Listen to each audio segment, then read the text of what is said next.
He's cocky. In front of me, and I can honestly tell him that I'm going to knock him spark out. I'm going to knock his spark out. Full of pride and arrogant. I take him out. What can I say? It's my 8th defense tonight. I ain't getting beat, basically. But he's the kind of guy you'd meet on the street who would actually walk the talk. This is the story of a boxer who some say is the most hated star in boxing history. Because clearly being ridiculously talented just wasn't enough for people to like him. Naseem Hamed, born in England to Yemeni parents, grew up with 8 siblings. Yes, 8. You can imagine how quiet and peaceful their house must have been. But despite the chaos and the challenges of growing up during tough times, Naseem had one thing on his mind: becoming a boxing superstar. Because why not aim big when you're already fighting for bathroom time? Even as a kid, Naseem knew he was destined for greatness. While others were worrying about normal kid stuff, he was busy dreaming of landing punches in a boxing ring. And wouldn't you know it, he made it happen, proving that sometimes you really can annoy people all the way to the top. A protege of Brendan Ingle's Winco Bank Gym, Naseem's flashy southpaw style and undeniable talent had promoters practically tripping over themselves to sign him. Who wouldn't want to hitch their wagon to a kid who could box circles around opponents while showboating? Success didn't just knock on Naseem's door. It broke in, made itself a cup of tea, and settled on the couch. Naturally, when you're that gifted, the world just lines up to hand you opportunities on a silver platter, right? Naseem started his professional boxing career in 1992, and boy, did he make an entrance. He bulldozed through them, knocking out opponents so quickly you'd think they forgot the match had started. 1 punch, 2 punches, and bam, it was over. He made it all look so easy, like swatting flies on a summer afternoon. In fact, Naseem was so good, there came a point when fighters didn't even want to step into the ring with him. Can you imagine? Grown men, trained fighters, looking at their schedules and thinking of not fighting him. Scary doesn't even begin to describe it. Maybe Naseem was just too much for everyone to handle. Honestly, you have to feel a little bad for his opponents during those early days. They probably trained for weeks, only to end up on the mat within a minute. Must have been great for Naseem, though. Less time in the ring, more time to celebrate. At just 20 years old, Naseem became the European bantamweight champion. He earned the title by defeating Vincenzo Belcastro in a tough 12-round fight.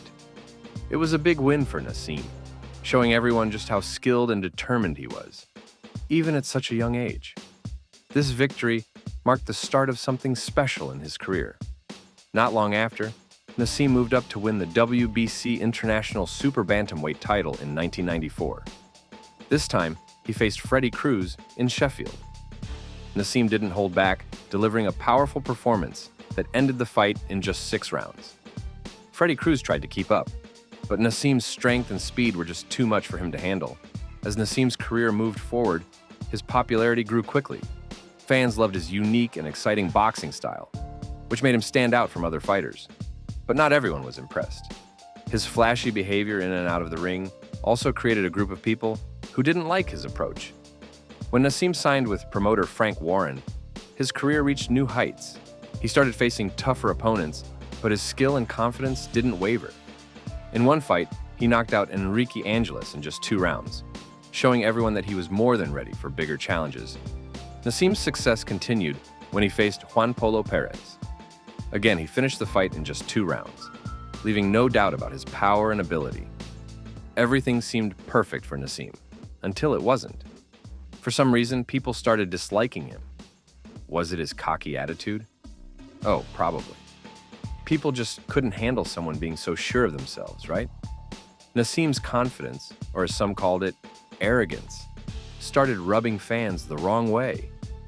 And let's not forget those unique moves he pulled off in the ring.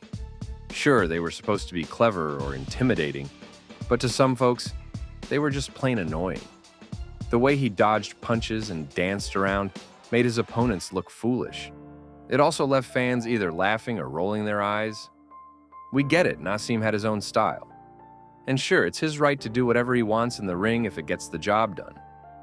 But let's be honest, not everyone was thrilled about his antics. Some people just want a clean, no-frills fight, not a one-man circus act. So, can we really blame fans for being a little annoyed by his over-the-top performances? Probably not. Outside the ring, though, Nassim's reputation wasn't doing him any favors. For some, his larger-than-life personality crossed the line into arrogance. And then there was that incident, the one that sealed the deal for his critics. Speeding around in his flashy car like the rules didn't apply to him, he ended up causing a tragic accident that devastated a family. The fact that he ran away from the scene didn't exactly do him any good, did it? Despite the hate, there were still plenty of fans who admired his unique fighting style. In fact, some even considered him one of the most naturally gifted boxers the world has ever seen. With power in both hands and a chin that could take just about anything thrown at him, Nassim truly stood out in the boxing world. Nassim's style was something no one had seen before, and it's likely we won't see anything like it again. He had the personality and confidence to match his unique fighting style, and if social media had existed in his time, he would have been everywhere, the face of it all. At least that is what his fans say. Now, if there's one thing everyone can agree on, it's that Nassim's downfall came because of his own actions. He grew too confident, thinking he knew it all, and that's when things started to go wrong. He made the decision to leave his boxing trainer, Brendan Ingle, who had been with him from the start. Ingle wasn't just a trainer, he was like a father figure to Nassim, teaching him both about boxing and life itself. His dominance was short-lived. At the time, many believed he would reign supreme forever. However, by the time he faced Barrera, it was clear that his best days were behind him. Some boxing experts love to say that Nassim spent most of his career fighting easy opponents. Then, when he finally reached the top, he started facing fighters who were already past their prime. For 3 years, he ruled the division like a king with no real challenges until Barrera came along and totally embarrassed him. Apparently, Nassim's reign was all about picking fights that were safe for him. It wasn't until Barrera stepped in that people started to realize maybe Nassim's hype was a little overblown, and of course, once he faced a real challenge, it didn't go well for him. So for them, it's wrong to say Nassim dominated his early career. I mean, if you're going to claim someone dominated, it should be for more than just 3 years, right? And let's not forget, there was so much talent in his division that he never faced. He never fought Marquez, Morales was there, and Pacquiao was just about to rise. The fact that Nassim only fought Barrera, and then that was it, is a bit of a letdown. Fans were hoping for so much more, but they were left disappointed. It was like waiting for a big, exciting show and then getting the smallest, most boring act. People wanted to see him face tougher opponents, but that never really happened. Instead, they got a short reign with just a few good fights. Nassim could have been remembered as a true legend if he had taken on all the challenges in his division. And maybe, just maybe, this is why he's so hated. I don't know about you, but that's what people are saying. Up until now, Nassim still holds the title of being the most hated boxer of all time. But hey, what do you think? I'd love to hear your thoughts down below.